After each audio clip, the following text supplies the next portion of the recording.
Hello, and thank you so much for your time. Although I'm an author as well as an educator, my intent here is not to sell books, because quite frankly, everything I write about is contained within the video you're about to watch. Instead, my goal is to change our understanding of the childhood obesity problem, and maybe, just maybe, with your help, change or influence the life of a friend or a loved one. Now, I've got to warn you, everybody that's pre-screened this video says I talk way too fast and I give way too much information, so please, feel free to take notes or even rewind if you miss something. I also welcome any challenges from anyone, anywhere, to anything you're about to see.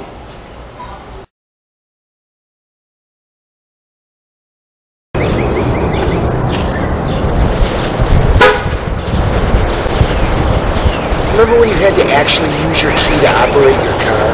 You had to put it in the hole and turn it. What a hassle that was. Watch this.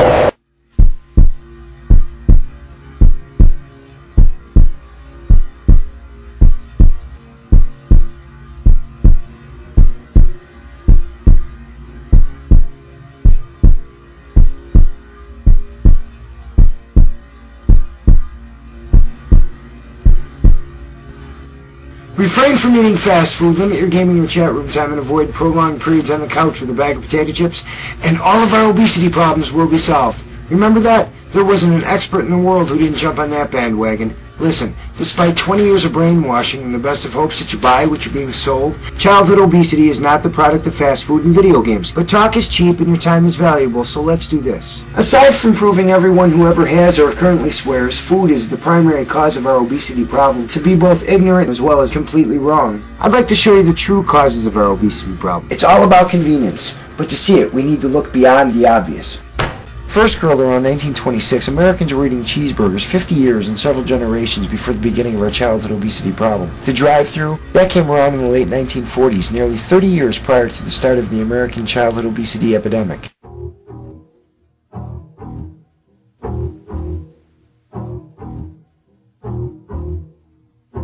In 1963, there are 2.21 Americans for every automobile in the United States. The rate of childhood obesity is a low and stable 4% and will remain so through 1974. 1975, the birth of the electronic age. Sears Roebuck and Company releases Pong. Atari and Nintendo come into the scene with home versions of their classic arcade games, and the video arcades we once walked to as children are slowly being replaced by the age of home gaming. Video game sales for 1975 set a record of 250 million, and there are now only 1.16 Americans for every automobile in the United States. 1980, and the childhood obesity rate has nearly doubled in as little as 4 years after decades of a low and stable rate of 4%. The video game industry hits a new record high of 400 million in sales. Early forms of the home PC, the birth and boom of the chain video rental store, and cable television are now all coming into their own. Throughout the 80s and the early 1990s, the fast food and electronic lifestyle continues to grow, as do our kids. 1994, after a decade of technological growth and infusion, the childhood obesity rate has nearly tripled from its original rate of 4%. Video game sales have again reached all-time highs. The personal computer is now fully integrated into the vast majority of American homes, and the internet is happily up and running. For those still without a home PC, the internet cafe is developed,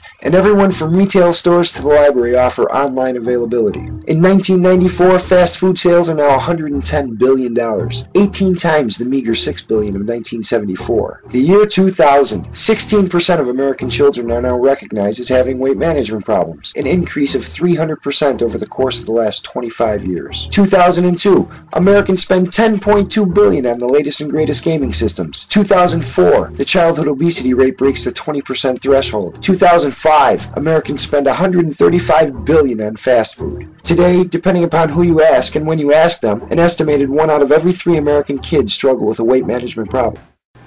Okay, so we know our childhood obesity problem began somewhere between 1975 and 1976, but why? That's still not very clear.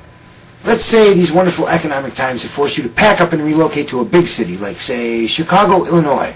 Ah, Chicago. What a wonderful place. The poster child for modern American living. I mean, where else in the world can you get breakfast, get the kids to school, drop off a doctor's prescription, wash your car, do your banking, pick up your prescription, and maybe even grab a dozen donuts and a cup of coffee for lunch, all without getting out of the car? We're all about convenience, and even better, we have the technology to make that desired convenience a reality.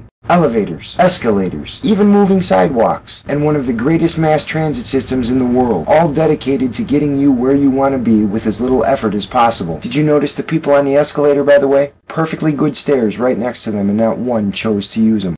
Alright, now this is aggravating. You go to shoot a segment, you realize, I've left the TV on. Problem is, TV's way over there. Fortunately, I'm not my grandfather. Now if I can really do something about this lighting. When it comes to childhood obesity, there are generally two schools of thought. School number one, or old school, is the model that serves as the foundation for the last 20 years of our inability to address the problem. Essentially, old school says that our childhood obesity problem is the result of poor nutritional habits and a video game-induced sedentary lifestyle. At face value, it makes perfect sense. It's certainly economically feasible. I mean, if we have to attack someone, and they were attacked, who better than the fast food industry and a few overseas video game producers? We regulate them a bit, do a documentary or two, and run a comprehensive media campaign about the horrible side effects of fast food, and life goes on as normal. It looks like we've done something, and we haven't made any wrinkles in the fabric of American life. Best of all, the tactic was sellable, and virtually overnight, everyone from medical professionals to fitness gurus to legislators began citing poor nutritional habits, the consumption of too much fast food and sweets, and a video game-induced sedentary lifestyle as the cause of our childhood obesity problem.